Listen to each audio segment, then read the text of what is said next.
최근에 한국에 들어갔었을 때 대학생들 대상으로 강연을 할 기회가 있었어요. 사모와 공모, 프라이빗 에퀴리랑 퍼블릭 에퀴리 차이점. 물론 이게 커리어 관련 강연이다 보니까 아무래도 뭐 전략 컨설팅, IB 투자은행 뭐 이런 증권업이나 혹은 뭐 헤지펀드, 사모펀드에 관심이 있는 친구들이 왔는데 이게 근데 1시간짜리 강연이었는데 1시간이 너무 빨리 지나가더라고요.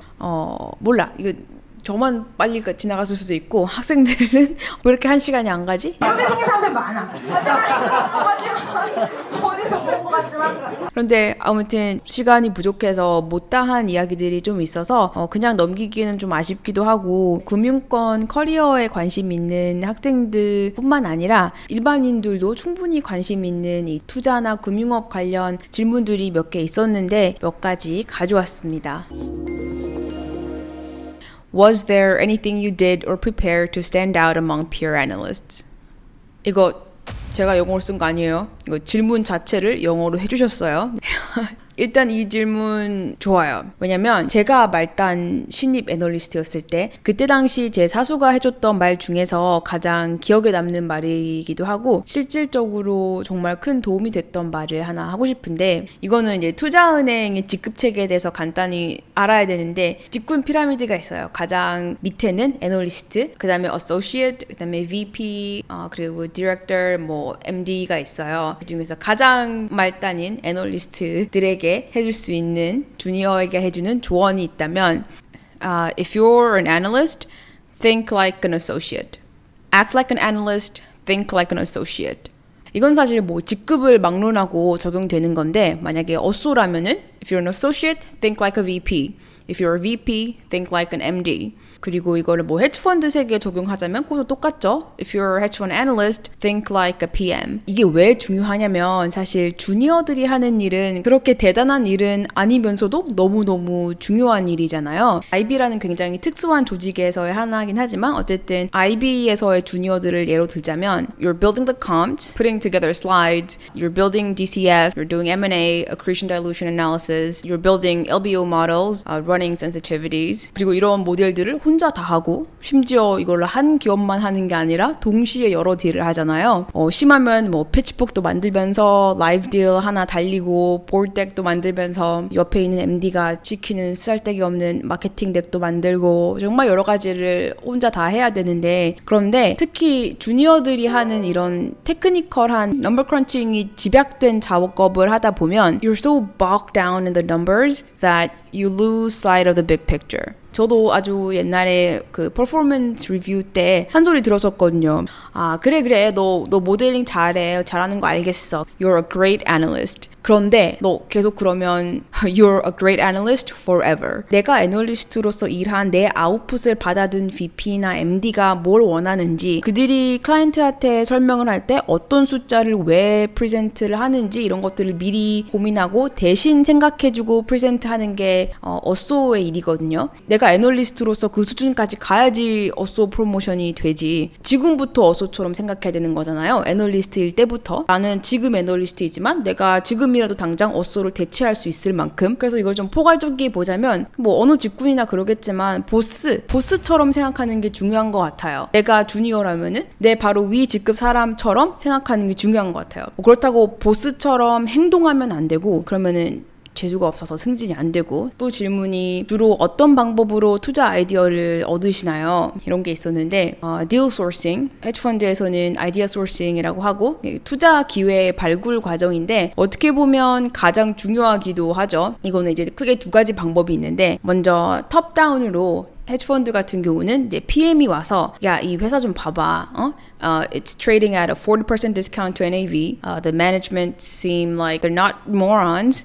Their assets are being sold at a huge premium to book value in the private markets. The comps are hitting their all-time low multiples. Buyout funds are eyeing the entire sector. So either there's room for us to make money here or this company is just 그나마 이 정도 방향성을 주기 주기라도 하면 다행이지 대부분은 그냥 정말 뜬금없는 시간에 새벽 5시 이럴 때 이메일 하나 덜렁 와요. 이메일에 제목도 없고 본문도 아무것도 없어. 그냥 티커 하나 덜렁 던져줘요. 그나마 좀 매너 있는 PM이면 이름 정도까지는 불러주고 뉴욕줌이나 take a look at ABC 이렇게 문장으로 만들어주고요. 대부분의 경우에는 PM 머리에 이미 investment thesis가 있어서 그 방향에 따라서 저는 분석을 하고 이제 모델을 만들어서 빠르게 스크리닝을 해요. 빠르면 반나절 안에 적어도 하루 안에는 결론이 나와야 되거든요. 근데 이게 투자를 할지 말지에 대한 결론이 아니라 이 시점에서 더 시리어스한 리서치가 필요한 티커냐 아니면은 그냥 여기서 갖다 버려야 되느냐 이 정도의 이 퀵한 판단이 이루어져야 된다는 거예요. 참고로 뭐 기대 수익률이 한 20% 정도 된다? 아 그래?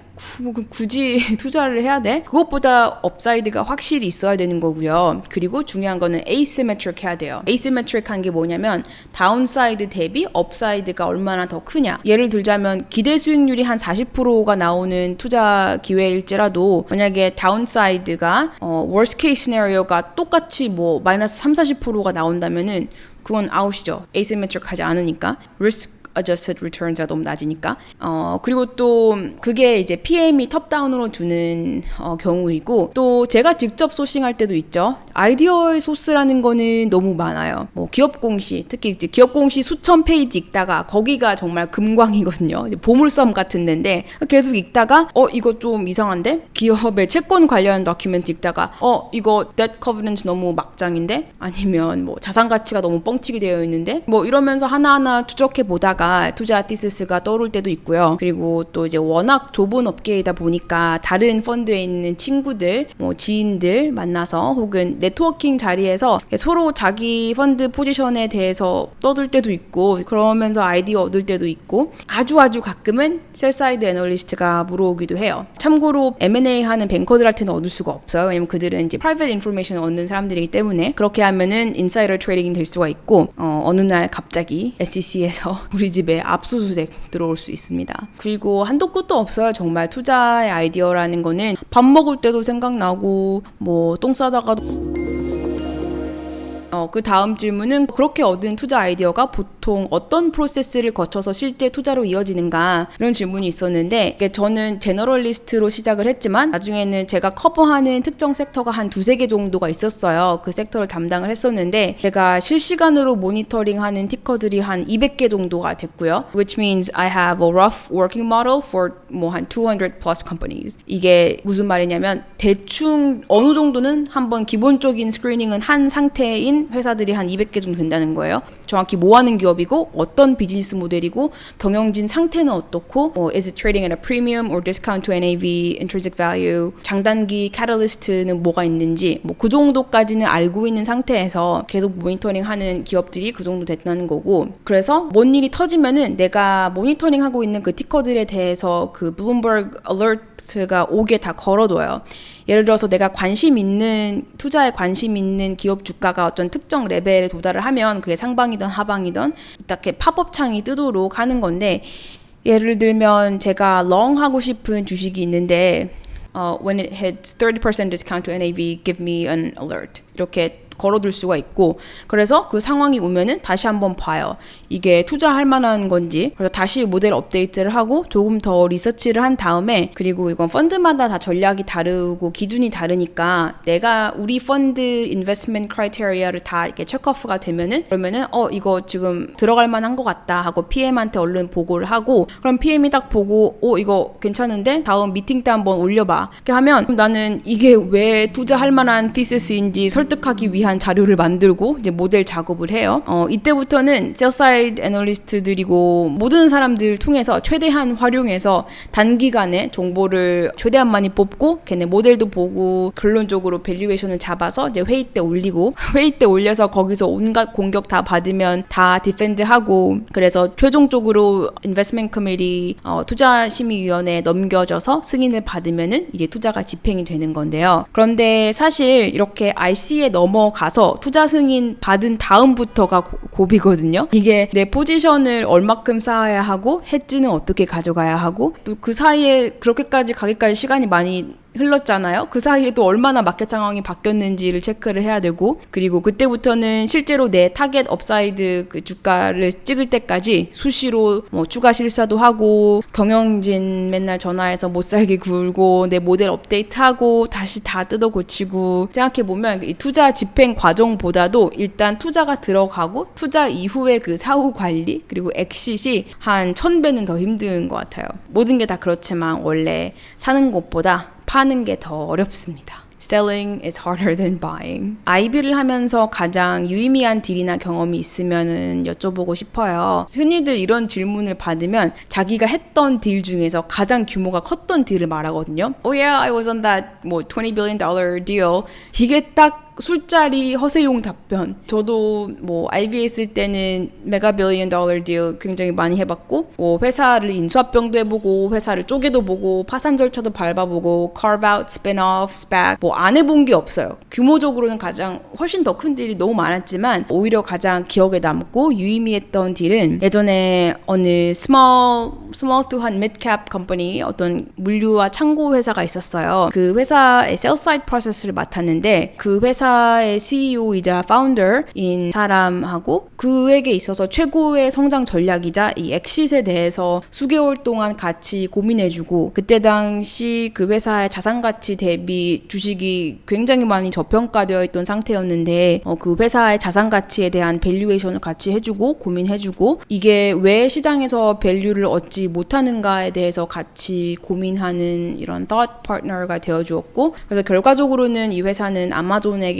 인수가 되기까지의 그 기업의 financial advisor로서 해줄 수 있는 정말 최선을 다했던 딜이고, 또 그만큼 규모가 작은 회사인데 그렇게 큰 도움을 받다 보니까 그쪽 경영진들도 너무 고마워해서, 그리고 그 릴레이션십이 굉장히 오랫동안 이제 이어져 나갔었고 제 커리어 동안, 그래서 기억에 가장 남아요. 또 다르게 생각을 해보면 사람들이 굉장히 중요한데, 내가 같이 일했던 사람들, 예를 들어서 IB 같은 경우는 내가 그때 맡은 딜이나 프로젝트마다 팀이 다 달라요. 뭐 이 딜은 뭐 이 사람들이랑 하고 저 딜은 뭐 다른 또 팀이 구성돼서 하고 그렇게 하는데, 그냥 뭔가 그 딜 자체가 재밌고 뭐 좋고 규모가 크고 그런 것들보다도 오히려 내가 같이 일했을 때 가장 나랑 잘 맞아서 내가 너무 좋아하는 사람들이랑 일을 했을 때가 가장 좋았고 유의미했던 것 같아요. 그런데 반대로 정말 내가 같이 일하는 사람들이 안 맞고 정말 꼴보기 싫은 사람들 있잖아요. 내가 싫어하는 사람들이랑 일을 같이 했을 때는 그 딜이 아무리 크고 내가 그로 인해서 얼마나 많은 보너스를 받고 연봉을 아무리 많이 받아도 그 순간엔 정말 지옥 같았던 것 같아요. 내가 싫어하는 사람들이랑 일하는 것만큼의 지옥이 어디 있겠어요? 모든 직장인들은 다 공감을 하시겠지만, 그래서 다시 정리를 해보자면, 그런 식으로 딜 자체에서 오는 보람이 있어서 유의미했던 딜도 있었다면, 같이 일하는 팀이 좋아서, 사람들이 너무 좋아서 유의미했던 딜들이 있었습니다. 이거는 어느 조직 생활이나 다 똑같은 것 같아요. 그래서 그만큼 사람이 중요하다는 거. 사실 너무 많았어요, 질문들이. 다 답해주지 못해서 너무 아쉬운데, 다음에 제가 언젠가 한국에 들어가면 또 이런 기회가 있지 않을까 해서 그건 다음을 위해 남겨두고, 못다한 이야기들을 몇 개 더 풀었는데 조금이나마 이 업계를, 직업을 이해하는 데 도움이 되셨길 합니다.